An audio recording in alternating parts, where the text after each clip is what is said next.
Okay, so now we are going to do a chain stitch.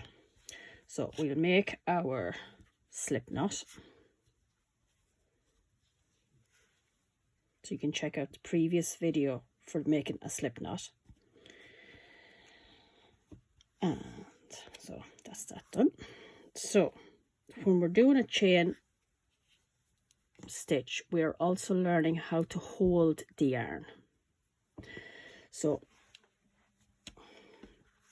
there's different ways to hold the yarn, but this is how I do it. And you'll learn through trial and error what suits you the best. So when I'm starting out students how to crochet, I show them this way.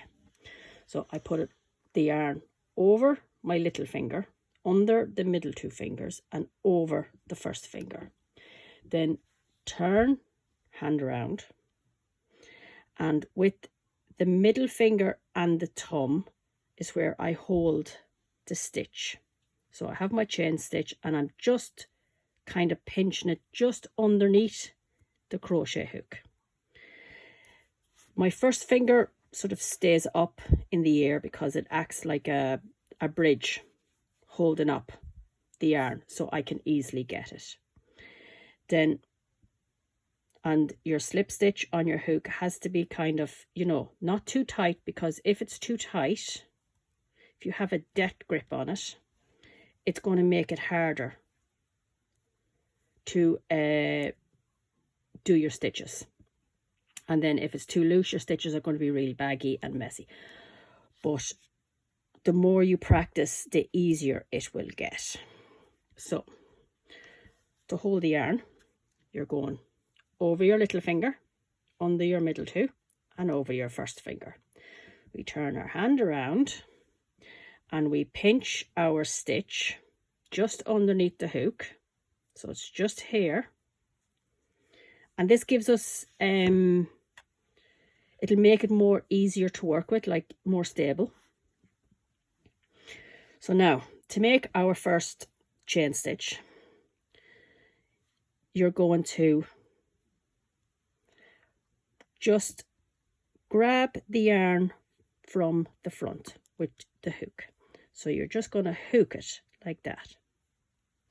So just from the front, underneath, and then you're going to turn the hook a little bit towards you, and you're going to start pulling the hook back out through the stitch. Now, we don't want the yarn to be too tight, otherwise you're going to pull your slip knot and everything is going to be really tight and you're not going to get the hook through. So you just want to have it a little bit flexible. Have the tension just a little bit loose. So we'll do this again. So we have our loop is nice and loose, not too loose, not too tight. Then we're going to hook our yarn we're going to go underneath it, and we're going to twist the hook towards us and then down so it's nicely hooked, and you're going to slide the hook through your stitch, and that is our first chain stitch. Now you can move your thumb and your finger up and you can hold that stitch and you can make the next stitch. So you hook it from the front, twist the hook around,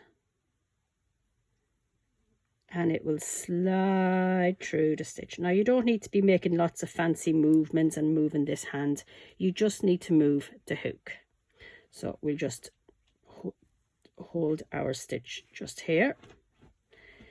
Then you hook it from the front, and I'm just moving the crochet hook. I'm not moving this hand. So you hook, turn it towards the bottom, and slide it through your stitch. And we can do that again. So you are hooking it turn it so the hook will come out through the bottom. And you can do whatever number of chains your pattern requires, or just practice making your chains until the tension is right.